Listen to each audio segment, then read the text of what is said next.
and we will discuss.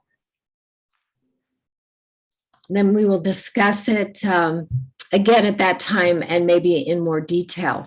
So what we thought we'd do today, obviously, is welcome everyone. We're going to have some brief introductions. Then we have Kim DeMarchi here from the Office of General Counsel, and she was going to give us some insight as to what OGC does in this process. And then we're going to delve in a little bit more deeply to the committees themselves, their function, their jurisdiction, and their operations. And we'll talk about what to expect if there's actually a hearing. And again, this is an introduction. So we're also going to refer you to some more in-depth materials that you can review and some of the resources that you can reference if you do become involved more deeply in a hearing. So we'll talk about the different role of committee chairs and members, and then we're going to hear from the University Senate office. So what we thought we would do briefly, hopefully this is not too bright, is introductions, and I'm happy to start. I'm Catherine Baker. I go by Kate. I'm from the law firm of Green & Baker in Scottsdale. I have a contract with the Board of Regents and the state of Arizona, and I've been advising the grievance committees for 10 plus years. I tried to figure out exactly how long, and I couldn't quite get a finger on it. But and the process, from my view, has really become honed and is working very well right now. And so I am there to provide advice when needed. And so with that, if you want to go in the order that you're listed on the side, I don't know, I have people on the side of my screen listed in a certain order, or otherwise just jump in and speak. We just kind of want to know who's here, what your position is, and maybe just take a minute and a half. Correct. I'll go ahead and follow, and then Eduardo, you can go next, and then we'll go with the chairs and then with the members. So my name is Maria Coca, and I am the Senate manager, and I'm here to support the endeavors of the Grievance Committee. I'm responsible for just kind of keeping track of the timeline when we receive a grievance, filing it, and making sure that we stay within the time frame for responding and contacting all parties that are relevant. I'm here to support you, so let me know how I can be of service. Hi, everybody. I'm Evan. I have the pleasure of serving this year as the president of the University Senate. And I think my primary role is to be here to support Maria. There you go.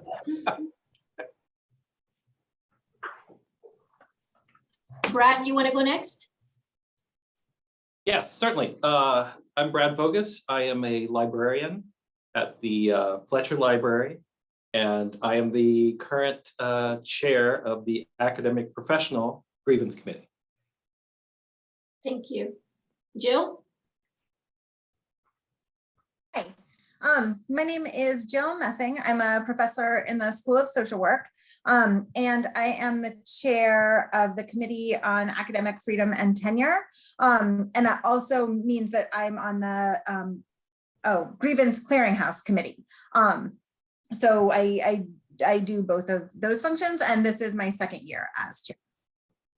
Thank you. Kathleen? I'm Kathleen Puckett, and I am chair of the Governance Grievance Committee. I previously chaired CAFT at one time, years back, and was also Senate president in the past, which is an ex officio member of CAFT. Excellent. Kimberly? Hi, folks. Sorry for my connection problem. My computer has decided to reset itself. I'm an attorney in the Office of General Counsel here at ASU. So you're not likely to see me very much in specific grievance proceedings, though one of my colleagues may be there to assist a respondent, but my role tends to be more in advising on the later stages of the grievance process after your recommendations have been sent. And I also get to come and talk with you folks a little bit about kind of how the overall process is shaped and plays out sort of both before and after the piece of it that you do. So it's a pleasure to meet you all virtually. Thank you. Let's go ahead with the members. Naomi? I'm a professor in the School of Music, Dance, and Theater. And this will be my first year sitting on this committee. And I'm really interested in it and learning as much as I can about how to assist. Thank you. Magia? It's Maya Madison, and I apologize if I'm coming in broken. I'm having connection problems. I'm not sure what's going on.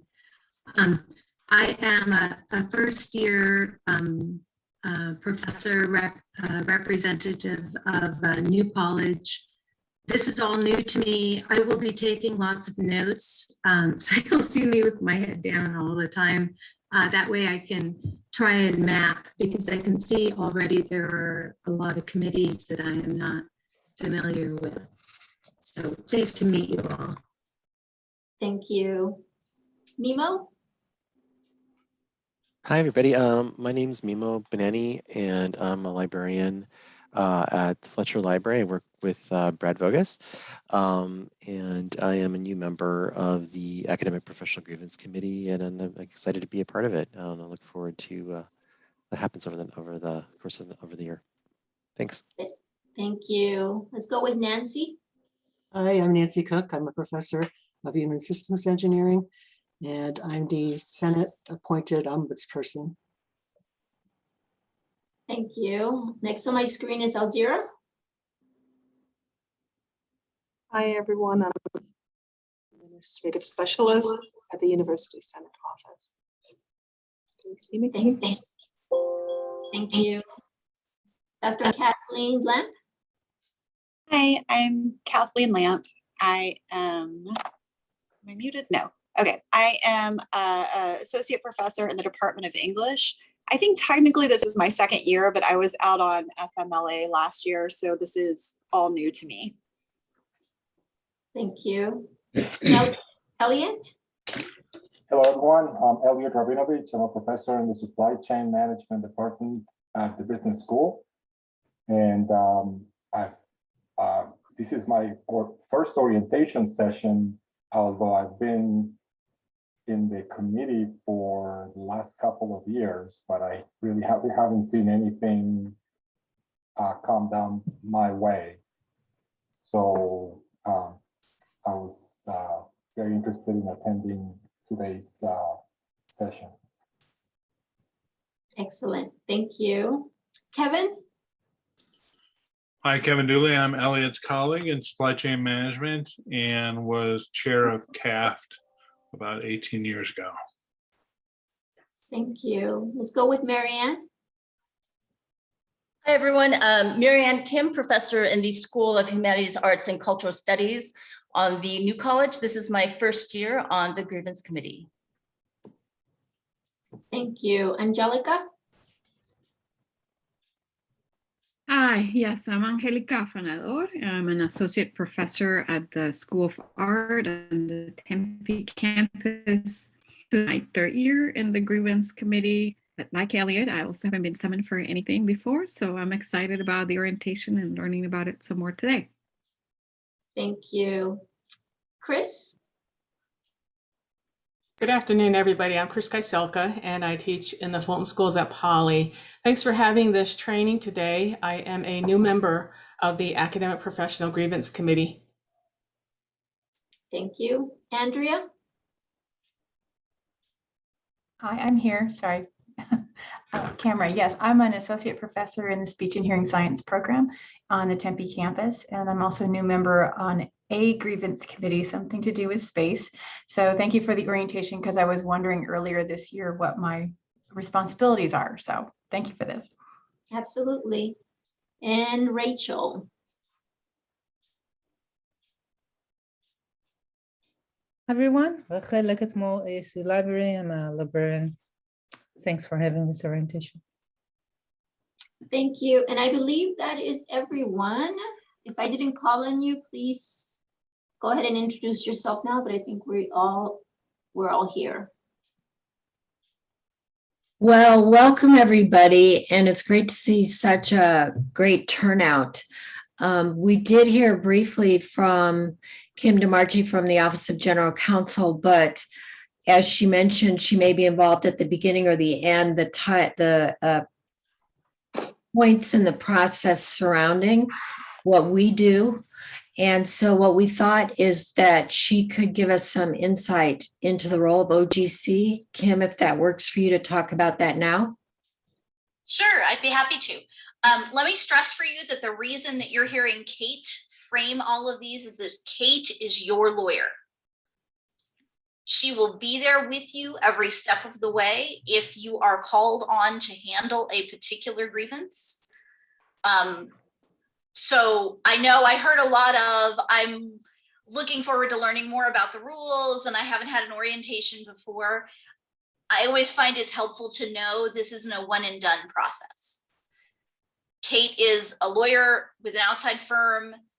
That's on purpose so that there is a separation, that the committee that's handling a grievance always has their own completely independent representation.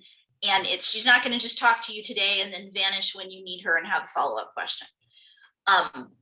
The role of the Office of General Counsel is as counsel to the institution.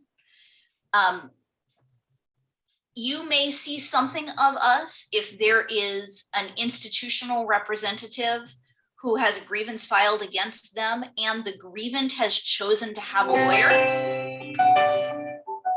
in which case you may see one of my colleagues from my office.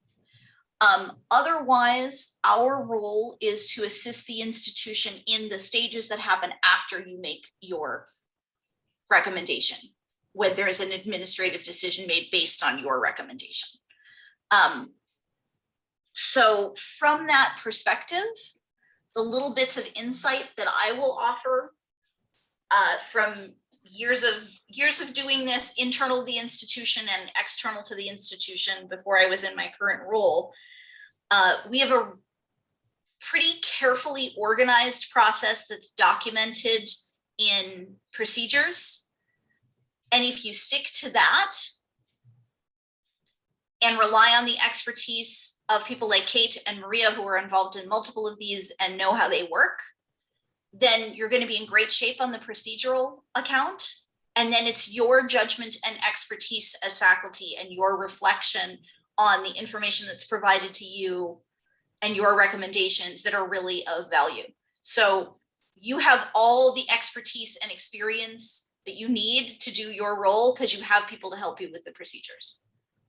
And so long as you stick to the procedures and the scope, then for all that we are going to spend 2 hours running you through the procedures, it's not as hard as it sounds, because it really does draw on your expertise and your ability to listen to your peers and from that expertise reflect back findings and recommendations. So, Right. Can you just clarify then? I just want to make sure I'm super clear on this. So, Attorney Baker is independent of the university? She works for an outside law firm. She's not a university employee. She's engaged for the sole purpose of giving legal advice to the grievance committees. Okay. So, but who pays you in that role? I'm paid by the state of Arizona. They're the Board of Regents. They procure, as you might imagine, as a public entity, they procure, and it's quite common for them to procure outside counsel for various circumstances. So having outside counsel to advise on grievance committees is not unique to ASU and is really, as Kim mentioned, a great way to make sure that you have independent advice, because as you may have heard from Kim, the Office of General Counsel has its own role, which is really more involved with the administration than it is involved with the faculty. And so these are faculty committees. So the faculty, ASU has taken the step to give the faculty its own independent counsel, which is what you want. You know, Right. of course, I'm saying that as outside counsel, but that is the way the system is set up. And then, of course, the Office of General Counsel in its role is, as Kim said, advising the institution and in some circumstances, advising and representing the respondents. Got it. Thank you so much. So other than today, Kate and I don't really talk, and we won't talk about specific grievances today because it wouldn't be appropriate for you guys to be getting legal advice from Kate in front of me.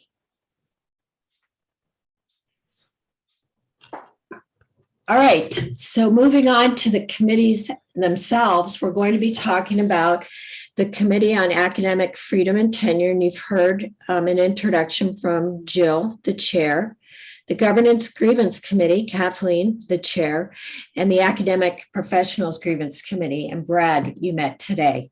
So those are the three committees that we're here about, although as faculty, you're probably aware that the Senate does have other committees. Now, as Kim mentioned and Maria mentioned, and I'm probably going to mention several times, what we're going to do today is an overview, and you will have at all times as many resources as you need. In addition to us as personnel to give you instruction, advice, or direction, or whatever is appropriate, there's policies and procedures. I've put up here P17, Procedure 17, which if you ever needed to look at is very helpful, as well as ACD 50902. And we have something, you'll see this is the cover sheet. There's a great hearing processes and procedures manual that was created by the Office of General Counsel. It's very detailed. It deals with all three. This one says CAFT, but there are portions of this manual for all three committees. And this can be made available electronically or in hard copy, however you prefer. But the reason we don't pass it out today is honestly the overview at this point we believe is appropriate for the committee members, unless and until you actually get involved in a hearing or in pre-hearing procedures. Right now, there's no reason to go through the detail that's in that manual. And this is an example of why. This is a great flow chart, and this was also prepared by the Office of General Counsel. But when you look at this and you think, oh my gosh, am I supposed to know this? It's a little bit daunting. So what we're going to do, this is also available. Obviously, it's in this PowerPoint slide, so it can be made available electronically. But what we're going to do is just go through the generalities, and I will talk about some of the timeframes that you're probably most curious about. But what we want to start with, because myself, the chairs, excuse me, and Maria, the Senate office, it's our job to make sure that things go smoothly through the system, and that does require your help and cooperation, because the grievance process is so important to provide fair and equitable resolution of grievances so that faculty feel no fear of prejudice or retaliation, or academic professionals. You know, it's very important. It is a due process, and it is supported by the university. And you also get a fulfillment either in whole or in part of your service requirement. And I've tried to find out exactly what the service requirement is and how this might meet or partially meet it. And my understanding is it varies. So I don't have a specific answer to that, but the Senate provides proof of your participation as part of the service requirement. So the grievance process is important to the participants. It's important to due process and conflict resolution. It's important as part of the service requirement. And so there are going to be these times when we knock on your door and we say, hey, we've got something going on here. And the chairs are always involved, but now we need the members to be available for a hearing. And it's very difficult because everyone is busy. Everyone has a lot of conflicts, has a lot of projects. There are a lot of things going on. And what we would like to ask you to do for this brief time that you're involved in the grievance process, to be generous with your time and to make your commitment to service a priority. And the reason I say that is when we're trying to get so many people together in the same room, one of the things we found is that people kind of try to schedule us just like they schedule everything else, you know, fit us in between the things that are already in their schedule. But unfortunately, the hearing process, if you're actually going to attend a hearing, And we'll talk about the infrequency with which that occurs. It could last up to all day, depending on the issue, we have to add time for deliberations. So what we need to ask you to do when we're trying to coordinate is maybe put us ahead of your other commitments. And if it's required, maybe you reschedule something else that you have on your schedule. So that's our pitch to really being available if necessary. And we think it'll happen rarely, but it's important when it does. So another thing you want to be, and I'm very excited that we have an ombuds person here with us today. We have the grievant, and you probably are familiar with all this terminology, but the grievant, of course, is the complainant. The respondent can be an academic unit, or it's the official alleged to have been responsible for the action. And we have had circumstances where the person that was in a position at the time of the event has left the university, and then sometimes the respondent becomes the next person in the position. But the respondent, there can be one or many respondents, and that's something that we look at and we'll talk about later. And then the ombuds person we have is a neutral fact finder appointed by the president of the university. They can't change a decision that's already been made, but they're very important because they have conciliation mediation skills, and one starting point for a grievance can be the ombudsman. So things can start there before they go to a formal grievance itself. Kim, can I interject here for a minute? So that's very important because one of the questions when you submit a grievance, when we receive them, one of the questions that are asked on the form when you're submitting your paperwork is, have you consulted with an ombudsperson? So there is a timeline when the action occurs and when you file. So, but the time in which you consult with the ombudsperson is kind of stops the clock on that time. So this is a great resource that the grievant has to kind of get their thoughts more together, to maybe prepare adequately for the file. And we do have Nancy here, so maybe she can speak a little bit more, not specifically on cases, but maybe on some mediation that she's been involved in. This is a great resource that is offered to the grievance as well. Do you have anything to add, Nancy? Yeah, hi, Maria. Actually, this is only my second year doing this, and I had one case that was very brief last time, and I think they actually came to the wrong ombudsperson, so I sent them to the correct one. Okay. There wasn't a whole lot to do, but I'm looking forward to doing more this year. That's actually a great example, though, because one of the things the ombuds person can do is give the grievant a little bit of additional information. Sometimes even if they can't reach a resolution, they provide them with the grievance services request form, which is actually how the grievance is initiated. And so, it said screen sharing stopped. Uh-oh. Not sure who stopped it. I wasn't. Let me see. Can you still have sharing permissions? You want to try again?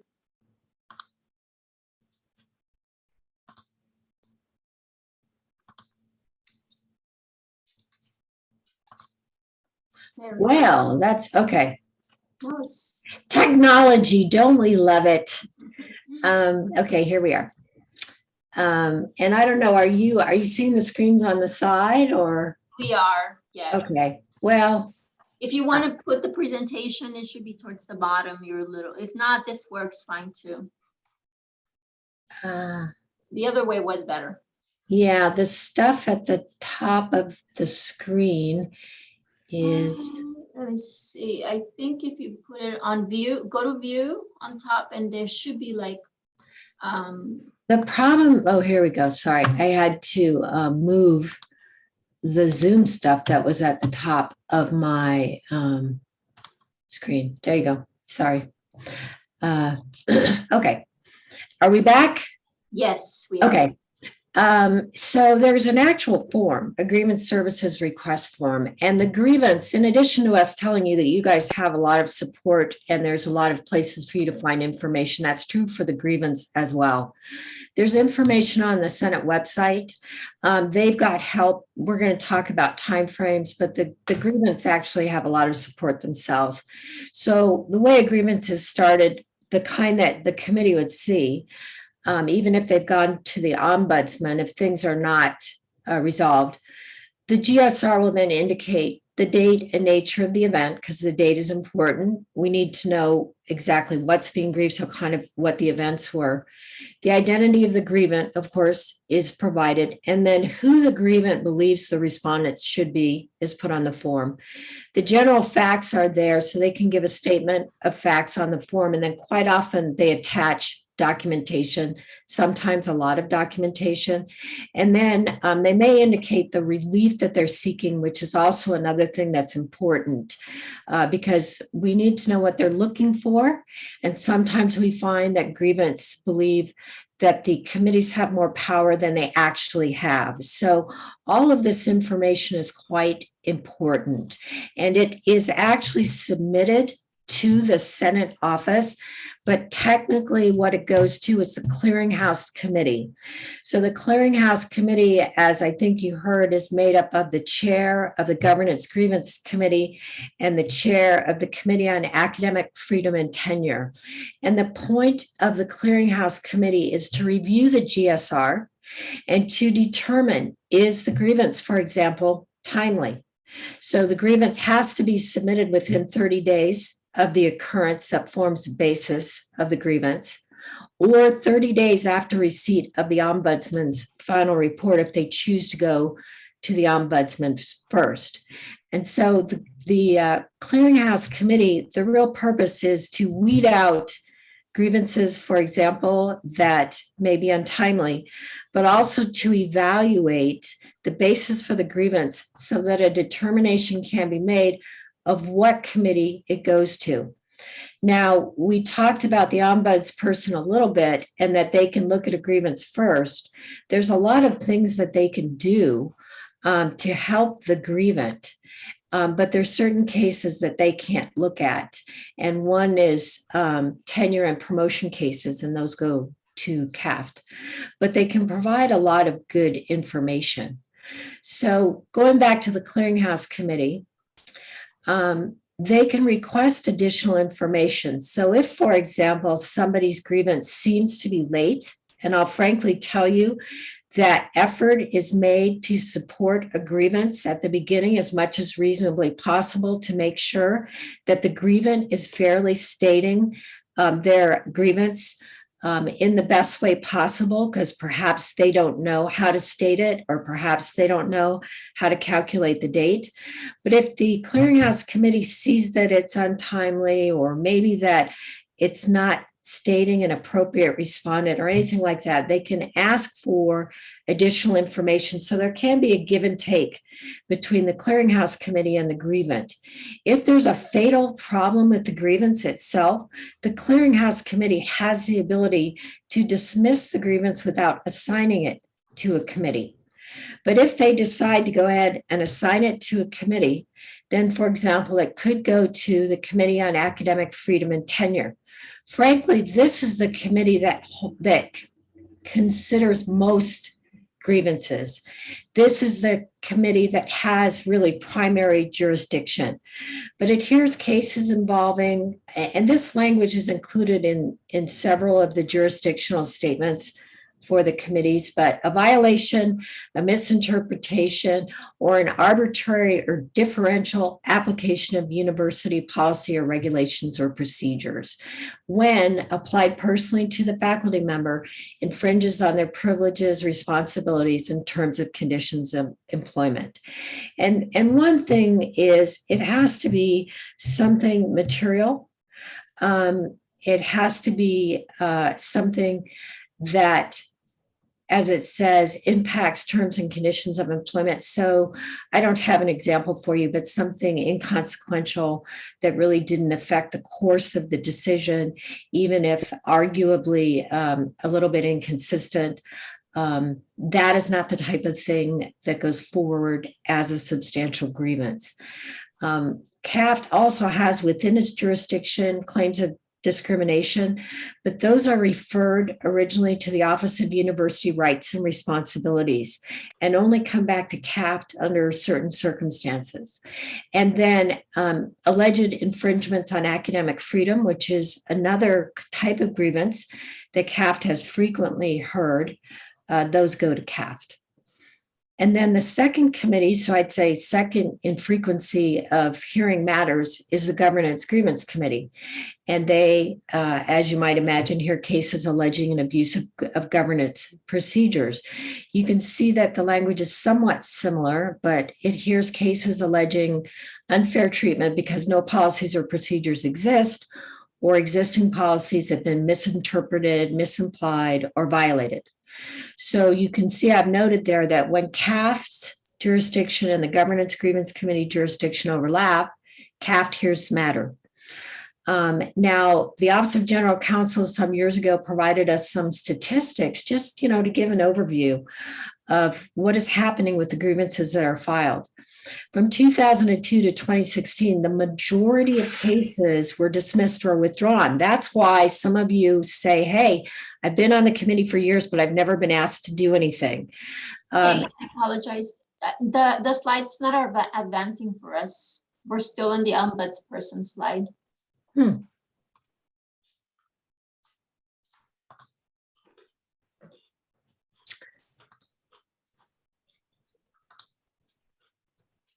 Is it advancing now? It is, yes. Thank you. Zoom, all right. So what I'm referring to is the red at the bottom of the screen. You should not be surprised if, for example, a grievance is dismissed at the clearinghouse committee stage, is dismissed during pre-hearing matters. The majority are dismissed or withdrawn. Why might a grievance be withdrawn? It might be withdrawn because the faculty member realizes that the relief that they think they want is not available, or because they realize that they can't prove what they need to prove in terms of a procedural violation. The CAFT cases that went to hearing or at least advanced to committee were primarily related to promotion and tenure.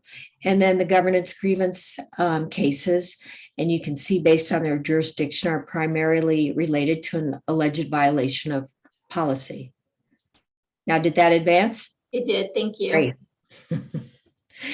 The Academic Professional Grievance Committee, again, you see similar language.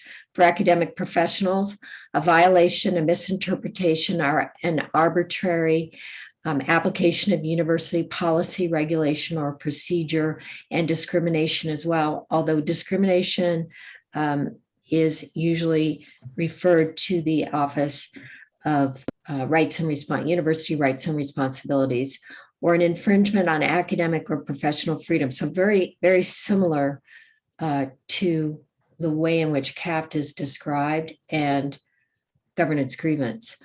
But really, how often are hearings held? I have to tell you, the Academic Professionals Grievance Committee, in my tenure as advising the committees, has only had one hearing. And I have to say that, as far as I can recall, at least over 10 years ago. So those grievances are not often filed. And it's not because, grievances are coming in and being dismissed. It's because those grievances are not being submitted. And I don't know, I don't have any information from the ombudsperson if academic professionals are going there and having things resolved, but we just don't hear from the academic professionals. And therefore that grievance committee is not very active at this point in time. Governance grievance similarly rarely has hearings. So I'm just guessing once every 3 years, maybe. There have been a couple years where there were maybe 2, but it's rare as well.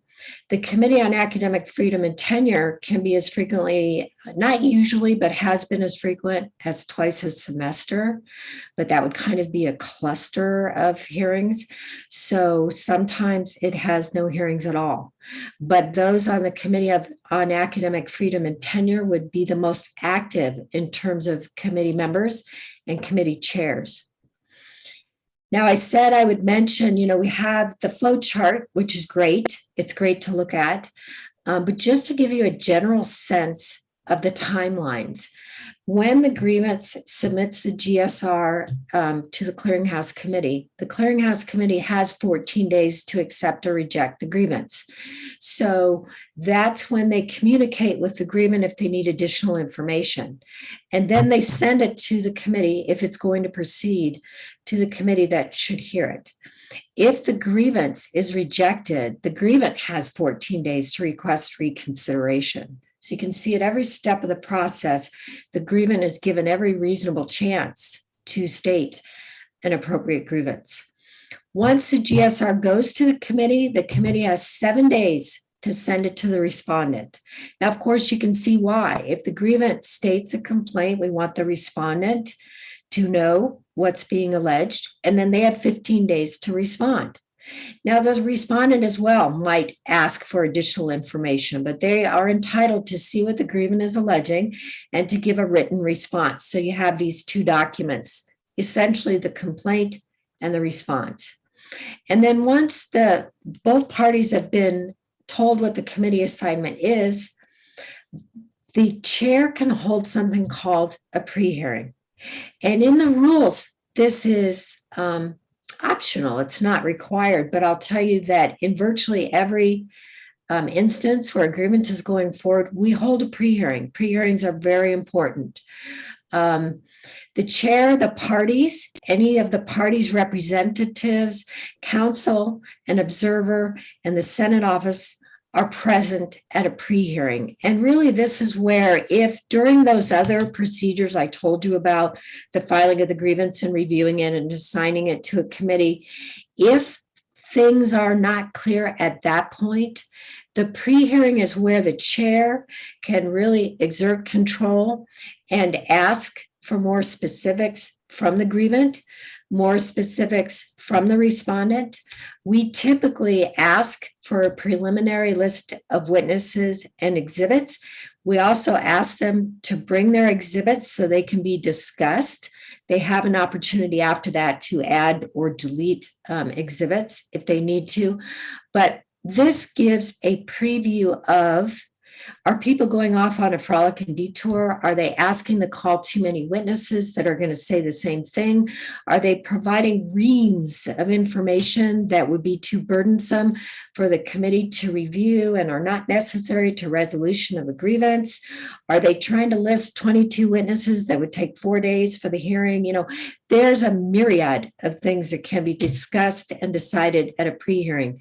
We've had circumstances where people submitted subpoenas that were, 20 items long and would take forever to respond to, and the chair had to go through and decide what was appropriate to ask for and what wasn't, and what's a certain time frame. It gives the chair insight. For example, if both sides are represented by counsel, then it gives the chair a preview of how the attorneys are getting along together and how difficult it's going to be to manage the case, and are there any disputes. When there are attorneys involved, the case can go two ways. They either get along very well, which is primarily how it happens, and they actually help streamline matters for the committee, or they may be at loggerheads, and then we know we have to take more time for a pre-hearing. But it really is indispensable to the process. And what happens is, after a pre-hearing, and I think we generally say 7 business days, we issue a written ruling based on all issues that were raised at the pre-hearing. So the parties have something in writing that tells them, okay, these are the witnesses that have been allowed. These are the issues that are going to go forward to the grievance hearing. These are the exhibits that I'm going to be allowed to present And so things are very well defined before those of you that are on the committee as members even show up for a hearing. The hearing itself, generally, we have 3 members, a chair, and an observer. There may be times when we have more. A hearing must be held within 60 days of a hearing request, but sometimes with these pre-hearing processes that we go through, the time can be extended for a good cause. And often the parties have their own scheduling issues. So we may have a grievant ask, for more time or for an extension. Those are generally granted. The parties need to be advised 20 days in advance of the hearing. So you can see we have to count back and carefully schedule. And that's something that the Senate office is excellent at doing. And then 15 days before the hearing is when we get the final list of exhibits, and the exhibits themselves, copies of the exhibits, even though typically we've already seen them. And then the rules provide that they will be provided to everyone involved 3 days after they're submitted. Often, as I mentioned, that happens at the pre-hearing, so it's not much of an issue.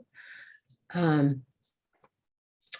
then going forward to the grievance hearing itself, the burden of proof is on the grievant because they're making the complaint. That means they have to prove what they are alleging. If they are alleging the improper application of a policy or that a policy wasn't followed, in a tenure case, for example, if they're saying you were supposed to send letters to external reviewers, you were supposed to send 12 and you only sent 5.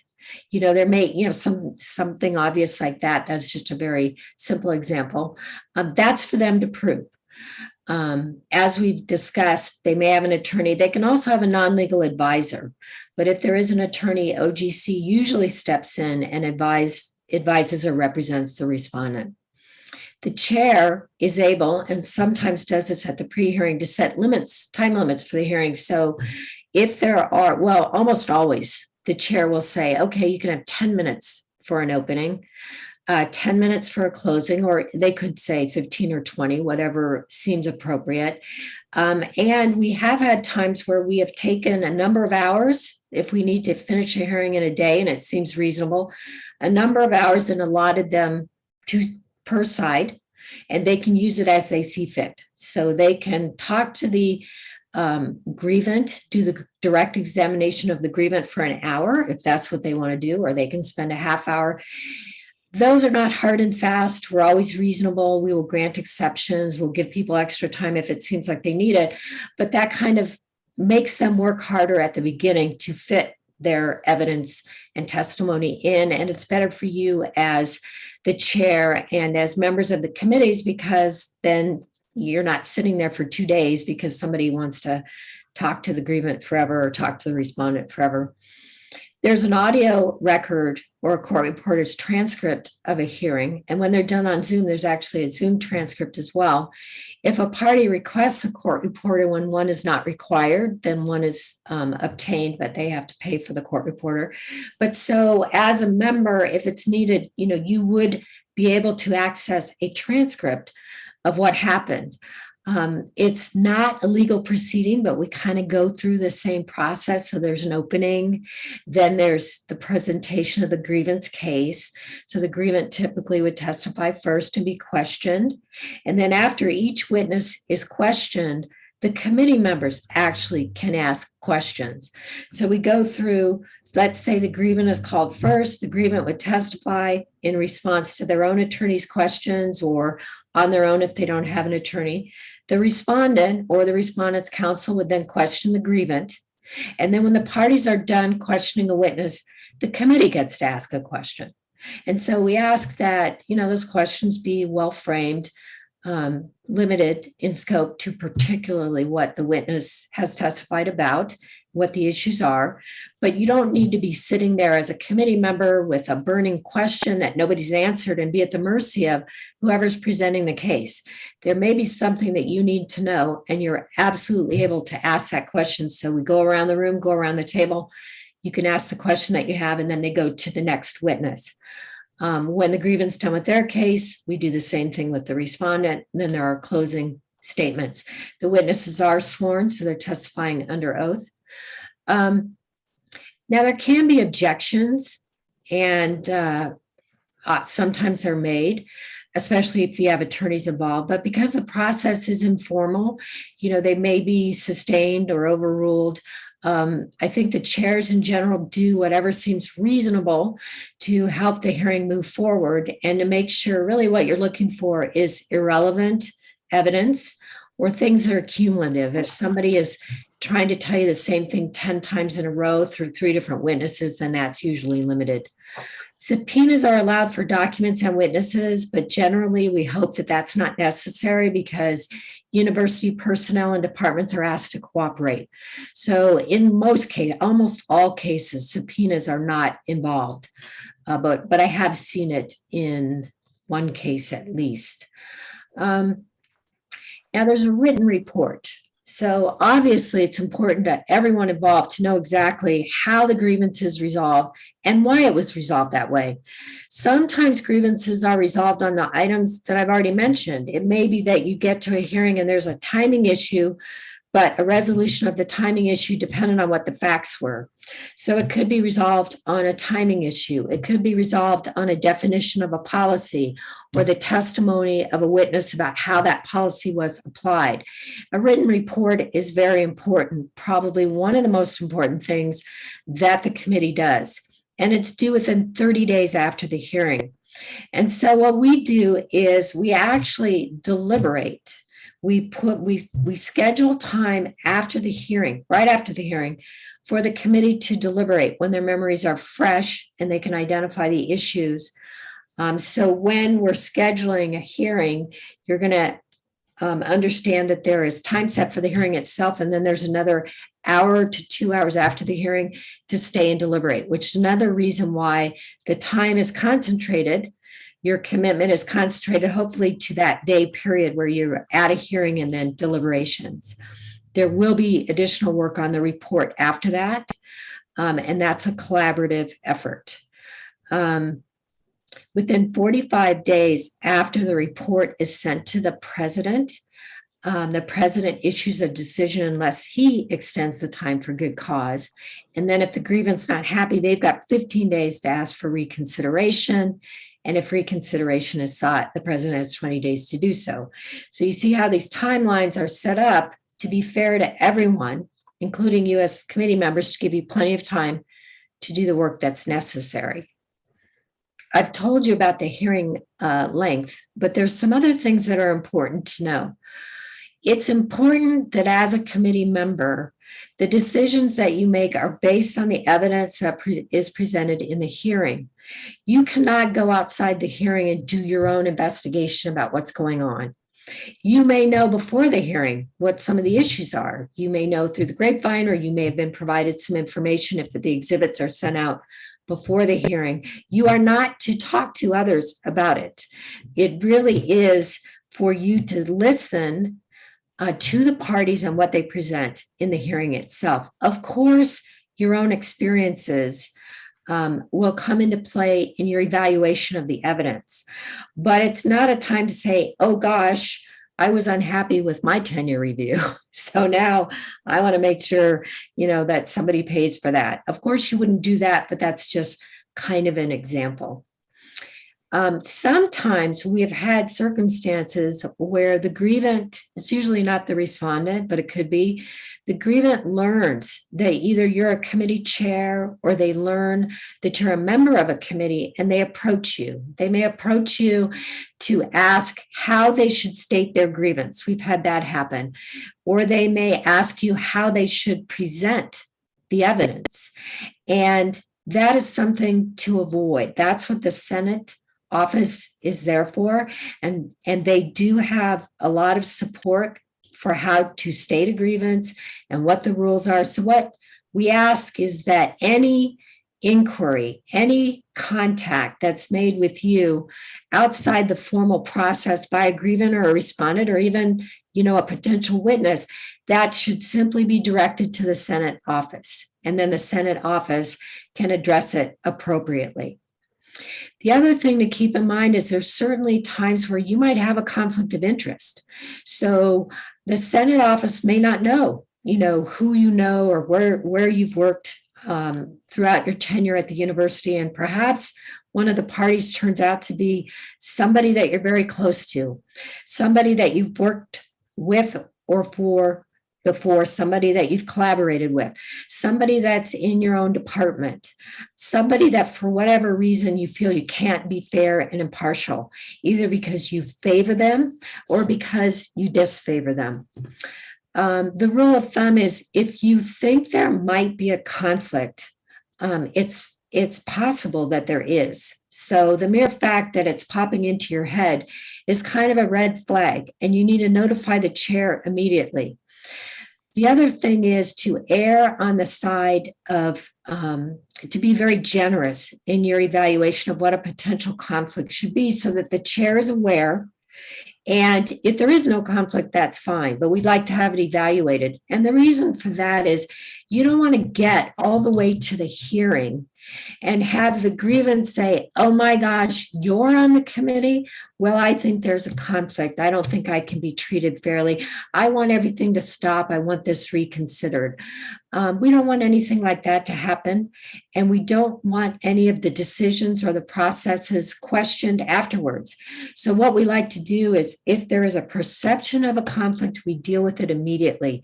If it has to be resolved with a written decision by the chair, it can be done that way. So that's just something to kind of keep in the back of your mind. Not that you would ever be intentionally biased, but simply by who you've worked with or had exposure to in the past, it may cause you a concern. The other thing that we like to emphasize is remember that the questions that you ask at the hearing are on the record and they're part of the record. And so it's important, as I said before, to be clear and concise, but you also want to understand that if you are telling a story about yourself, for example, we've had this happen when somebody is asking a question, they kind of turn it into a discussion of their own experience. That's not the time for that. And so we ask that that not occur, because that could suggest in the future that you made a decision for the wrong reason. It had something to do with yourself and not to do with the case in front of you. So those discussions, if you have a question about what you've learned from your own experience, et cetera, should be raised at a different time or raised it before the hearing. It's just kind of a practice tip to be careful, because people can get misleading sound bites by going off on a tangent in a written record. So that's just something to remember. The reports that are issued are limited to the facts and the evidence. There have been times when the committee has asked, can this report send a message to the administration about X, Y, or Z? And there have been some reports that were issued of that nature, but I believe, and Maria can correct me if I'm wrong, that the manner in which concerns that arise during grievances that suggest there should be a policy or a procedure change, or the Senate has an issue with regard to a grievance that it's seen that says, wow, this is a wider problem than just this one grievance. There's a report sent by the Senate, by the committee chairs. I believe the chair of each committee has the ability to put into a report the types of issues that have arisen. And I think there's a mechanism for the Senate to share that. And Maria, maybe you can address that, but that's how that has been dealt with in recent years, that issues of concern have been aggregated to a report at the end of the semester or at the end of the year. Correct. So we track pretty much everything. When we receive a grievance, we track it, we keep it in a log. If we receive inquiries on how to file a grievance, we track that as well. So all of that is documented. Anything that has to do with a grievance or inquiries about a grievance, we track it, and we then keep that, every single year we have a filing system, and we do share that, just again, the date, just the very basic information, of what was filed or what was inquired about. And we do share that with the university general counsel. Well, Now- with that, with the vice provost of academic personnel. And one reason that's important is because it can be at times maybe a little bit frustrating to be a committee member because you see an issue and or maybe you think that somebody has made a decision incorrectly, but in your role as a committee member within the confines of what can be grieved and the relief that's available, you realize you don't have any power to change that decision. And so that report at the end of the term, the end of the semester or the end of the year is very important for those reasons. Because, and I'm going to use a tenure case just as an example, you may be listening to the facts of a tenure case. And the allegation, one of the issues may be, as I used as an example previously, that there should have been more external reviewers, but there weren't. So they missed the number of external reviewers or something of that nature. But you're listening and you're saying, oh, for goodness sakes, I think this person should have been given tenure. Wow, I don't believe that the dean fairly evaluated, the information. And I feel like that happened to me or that happened to somebody else I know. It's very frustrating because the jurisdiction of the committee is not to reevaluate a discretionary decision. The purpose of these committees is not to step in to the place of the decision maker and to say, gosh, if it had been me, here's what I would have done. That's not what the committees are here for. The committees are here to address an unfairness in the application of a policy or a procedure, or to address the lack of a procedure where a procedure is necessary and it's unfair in a certain way. They're here to address material problems in the process. And I hate to say, that the committees are limited to that because limitation sounds kind of negative, but it's important to express it in that way because grievance come in with greater expectations. And we need to make it clear from the very start that there's certain things that the committees can do and will do when it's appropriate. They will right the wrongs that they have the ability to right. But for example, the only remedy that they can give when they find a violation of a policy, for example, didn't send out enough external letters, is to send the decision back to the level at which the impropriety occurred. So what are you doing? You're saying, okay, there's a process or procedure problem. All right, now we go back and we fix the process or procedure. And you go through it again. It's not to say, oh, therefore the decision is overturned. In most cases, that is not a recommendation that can be made. There are some exceptions. There are many different types of grievances, but just as a general principle, it's good to understand that there's only certain things that you look at and only certain things that you can do. So going all the way back to the beginning where I talked about the clearinghouse committee, or that the pre-hearing times at which grievances can be kicked out. One way the grievances are often kicked out or the grievant withdraws them is because they thought you could change the decision that was made.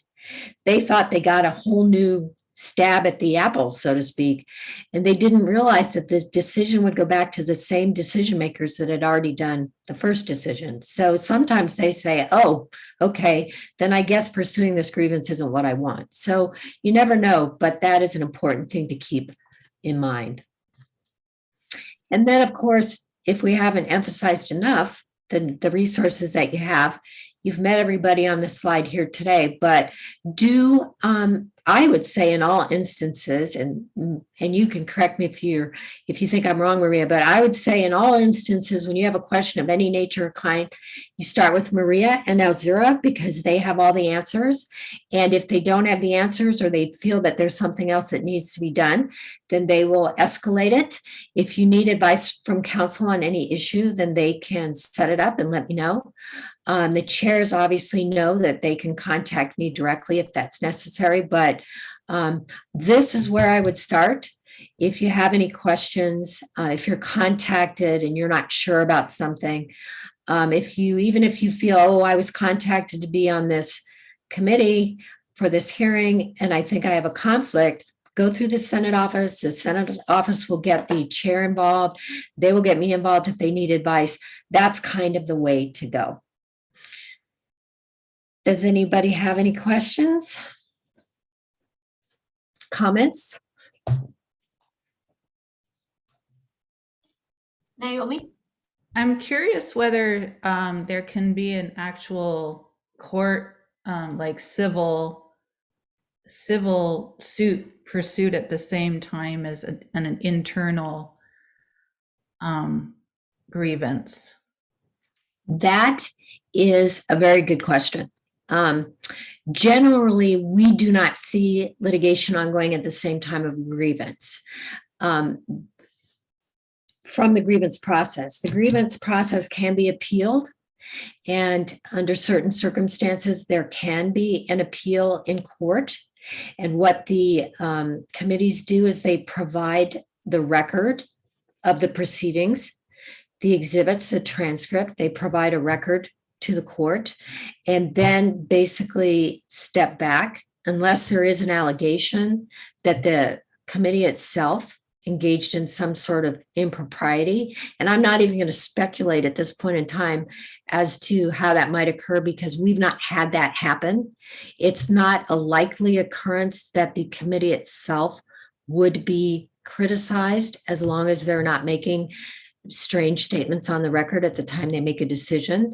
But I would also turn this question over to Kim, because the Office of General Counsel and those who advise the institution after the grievance process are those that are more heavily involved in those types of proceedings. Because what we do as the committee through the Senate office is we provide the record, and then the attorneys involved, they handled the appeal. And in my tenure, from what I've seen, I have not seen a committee member required to be a witness for any purpose. But Kim, you probably have additional comments on that.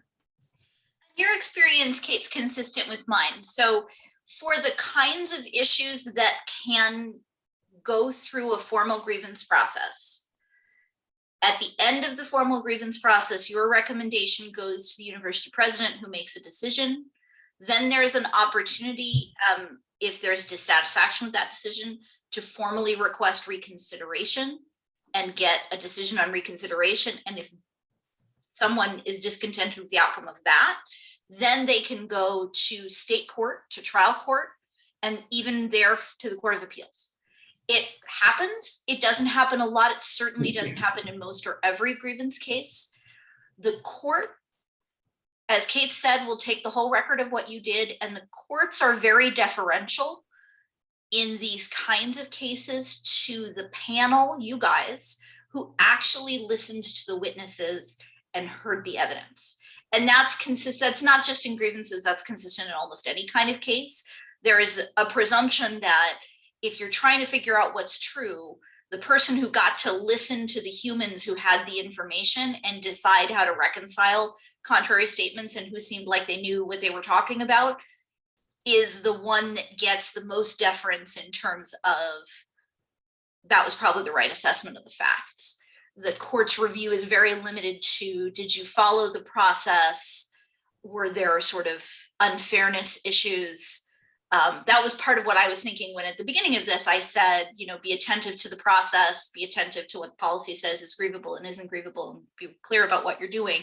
Because those are the issues that then later at some point a court might scrutinize. I can't think of an instance where there's ever been anything that required anyone on one of our grievance committees to get more actively involved. The courts don't generally redo the hearing or anything like that. They'll rely on the written record of what y'all did. There was one, and I know Kim will recall this. There was one issue where someone tried to drag the committees to court, and that's because the grievant did not show up at the hearing and had violated a rule by doing so. and the court supported the committee's decision. That was a procedural decision. It was a challenge to a procedural decision. It was not an allegation that the committees had done something wrong in a report or made a decision for a wrong reason.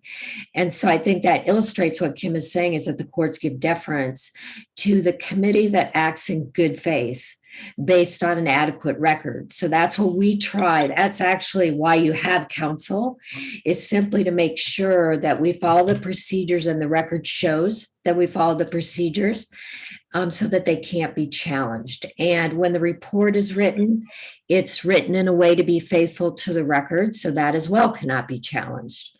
So there shouldn't really be much concern as a committee member or a chair about that issue. Thank you so much. And you'll see, incidentally, just out of curiosity, that one of the procedures is that the parties, the person who's filed the grievance, are actually notified during the process. So the idea that if they're unhappy, they could go to court isn't a mystery. They're actually told that at the end of the decision.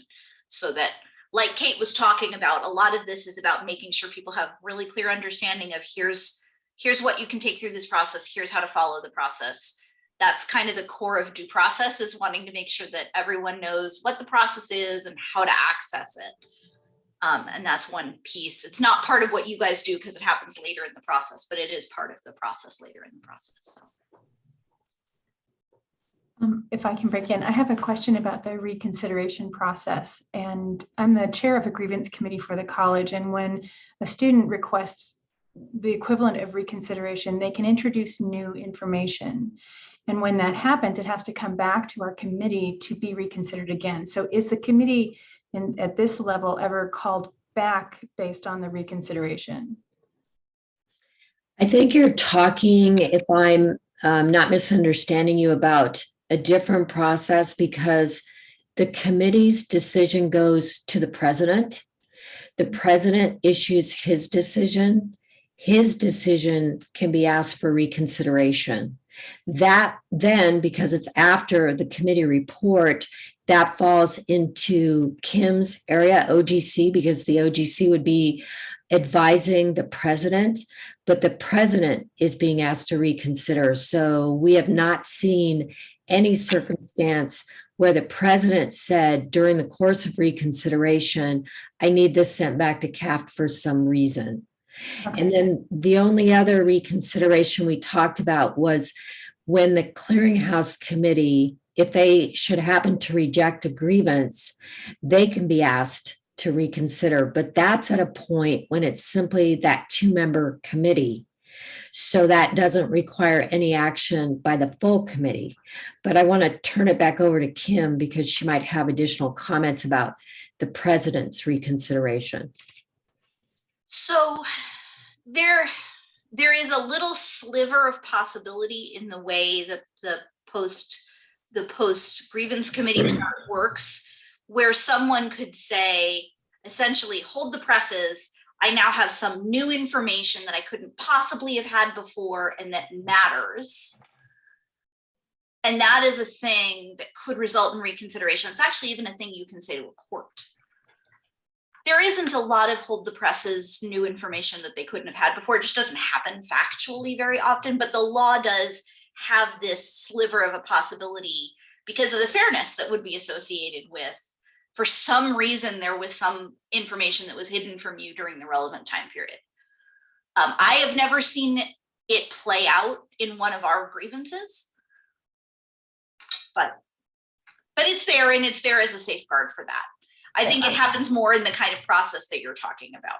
I think I was just asking if the grievant is asking for reconsideration, if then whatever they submit for that, if they enter or give new information or try to persuade with new information, if that's considered in the process. And so the presumption is if you have it, you ought to tell the grievance committee about it.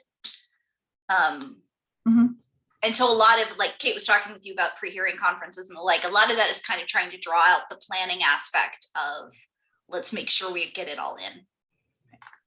And I could say for you that because of the way our process works, if somebody got to the level of the report going to the president and then them asking for reconsideration, at that point, it's out of the committee's hands. So we would not allow a grievant just to come to the committee and say, hey, I've got something new, unless they could show a process or procedure that would allow them to come directly to us, which, Kim, correct me if I'm wrong, I don't believe there is one. It would have to go through the process that we just described. So I think it's different than what you're suggesting. And we would not reopen our proceedings unless we were ordered or required to do so after the president reconsidered. That's just not something that we would do of our own accord. Thank you. I'm curious about how the decision is made when respondents or when a respondent gets an attorney. I think in particular, when the grievant has an attorney, then I think that the respondent gets an attorney from the university. I guess one thing I'm curious about is like the differentiation, like, does that always happen? And then also the differentiation between someone who is a respondent based on doing unpaid university service and doing like a paid position, such as like a chair or a director or a dean. I'm curious about if there's any distinction made there. And that's a question for Kim, how OGC would become involved on that side. Sure. So the grievance committee procedures provide that control over whether there will be lawyers participating in the hearing lives with the grievant. If the grievant wants to be represented by counsel, that's the only circumstance in which the respondent would ever be represented by counsel in the hearing themselves. Now, do I know who people talk to outside, and do grievants maybe talk to their cousin who's a lawyer or their friend who's a law school professor? I'm sure that kind of stuff happens all the time. But the rules of the grievance process are it's the humans involved in the dispute, unless the grievant decides they want to bring a lawyer, and in that case, the respondent can bring a lawyer. So it's really put within the control of the grievant. I'm trying to think of an example of someone who would be a respondent. So you had two categories. You had kind of, and you were calling it paid university service, taking on an administrative role, essentially. So is the difference between like an administrative role and then someone who's, for example, like the chair of a tenure and promotion committee that could happen, right? Like at the school level, at the college level, or at the university level. And I kind of see those as like two quite different roles. And so I'm just curious about if there's any consideration between, in terms of like the difference in the respondent. Sure. I'm trying to think of examples on our end where, I mean, in general, we tend to follow what the grievant does in terms of whether an attorney needs to be present. Our role in general is to advise the institution rather than individual humans.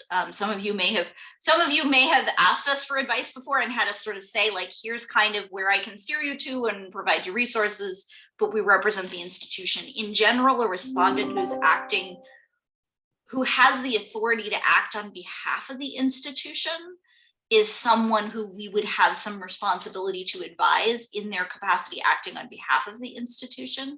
And I think there are certainly people who can act on behalf of the institution who don't have something like a full-time administrative posting.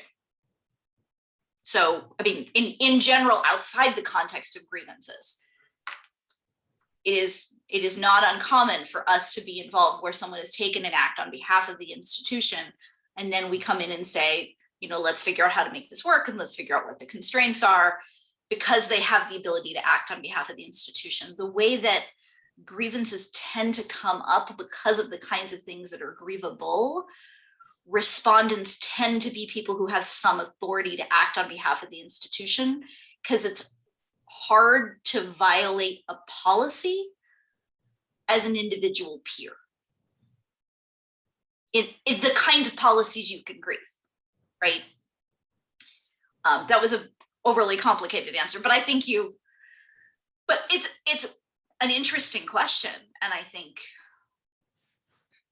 I appreciate you having asked it because now I'm thinking about it. Maria, did you have some additional information from the Senate office that we didn't cover? No, I think that the main thing I want to communicate is that we are the keepers of the process. So I just want to kind of make everybody at ease, let you know that you don't have to do absolutely anything unless, and if there is, we're going to contact you for that information. For example, when we get a grievance, the first thing we do is we file it. We put a timestamp on it and we then begin the clock on the 14 days. So we make reminders for ourselves that we need to respond by a certain time. At that time, we communicate with the clearinghouse, which is Jill and Kathleen in this case, and we start to deliberate. Basically, this is the grievance. If we have any questions, we consult with Kate, and then at that point, a decision is made as to who has jurisdiction over that grievance, if any. So then, if it doesn't, we send a letter on behalf, the Senate does, but on behalf of the clearinghouse. So we add the name of Jill and Kathleen to the bottom, and we say, we find none of the committees have jurisdiction over this, so it's dismissed. And again, they have the time to then ask us to reconsider if they feel that maybe providing additional information, maybe it wasn't framed correctly. If it does have jurisdiction, one of the committees, then we assign it, and then we notify that particular. Let's say that it's assigned to to the academic professional. Then at that time we would involve Brad, and we're like, okay, here is the grievance, and then we then start to work with him to write letters and to communicate with the respondents, and we begin the process. So just to kind of, it's not a complicated process, but it's very detail oriented, and we have to keep the clock going. So just want to let you know that as members, the main thing we ask of you is that when we do tap your shoulder for, because we're going to be having a hearing, that you make yourself available, that, that you block out. It's very, very rare if it occurs at any time that when you have absolutely nothing going on in a particular day, but we're going to ask you to block out 7 hours, 6 hours, 8 hours. So you're rarely going to have an entire day, your calendar, where you actually have absolutely nothing to do. So we're going to ask that you just prioritize the hearing, because obviously we have to keep to a time frame, and where we are able to ask for extensions due to good cause, we still kind of have to follow that time frame as closely as we possibly can. Scheduling conflicts is not necessarily a good cause to extend, but we will consider it. But we ask that you as members, when we send you, we say, okay, we're going to have a hearing on this week, which days of this week are you able to give us 8 hours? And we ask for that time because it may take up to that time, and if it doesn't take, we're going to give you back that time, and that's just hours that you're just going to get back on your life. So we just ask for that flexibility. Again, we will be communicating with you throughout. One important thing to note is that during the summer, right? So if we get a grievance, let's say May 10th, so they have, or an incident happens on May 10th, or the clock stops during the summer. So in the summer, grievances are not considered because the committees are not in session. So, whereas something occurs on the 10th, and they, so the 10th to the 15th, that's 5 days. And then when the semester resumes back in August, the clock continues. So the grievance has that time to submit the grievance. And also, if we do get a grievance on that time, like let's say May 14th, and then the university then goes on recess for the summer, that time also doesn't count the 14 days to notify the respondent. So in other words, the clock stops during the summer. So you won't be called to serve during your summer break. It will only occur within the academic year. Any questions? I can go more into depth, but I know we're kind of coming close to the time, and I want to hear from you to see any questions that you may have.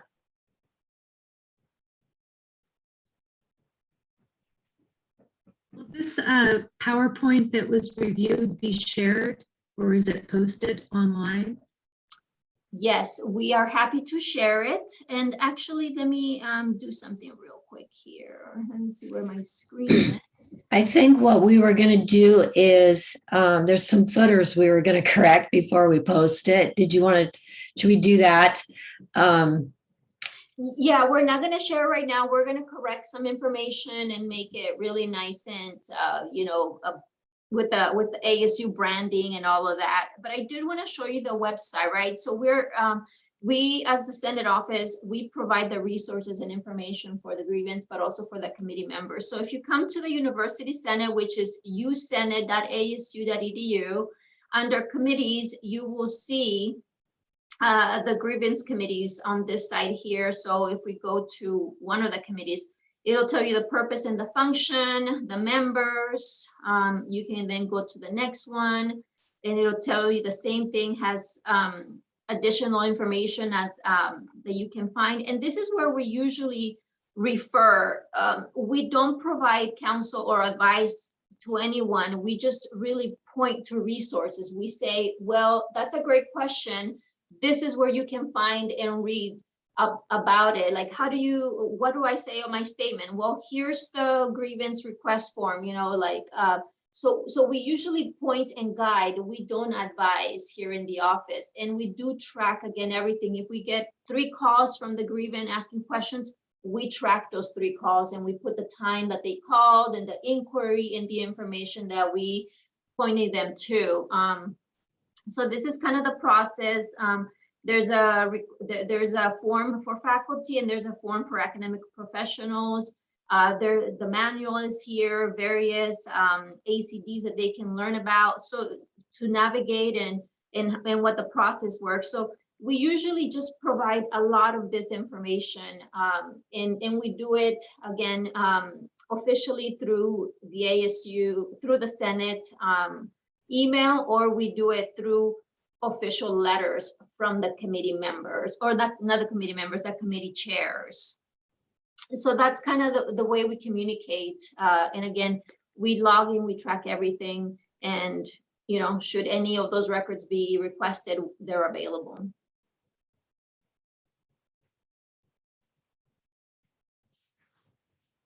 Well, if there are no further questions, I want to thank everybody for taking the time to attend. And hopefully it was interesting. Even if ultimately you don't get called to serve, you're going to know what's going on in the background. And it really is an important process. So we appreciate all of you very much. And it was good to meet you all. Yes, thank you so much, everyone. And if there's a need for a hearing, we'll be contacting you. Thank you so much. Bye. Take care. Thank you. Thank you. Thank you. Have a good day. Thanks.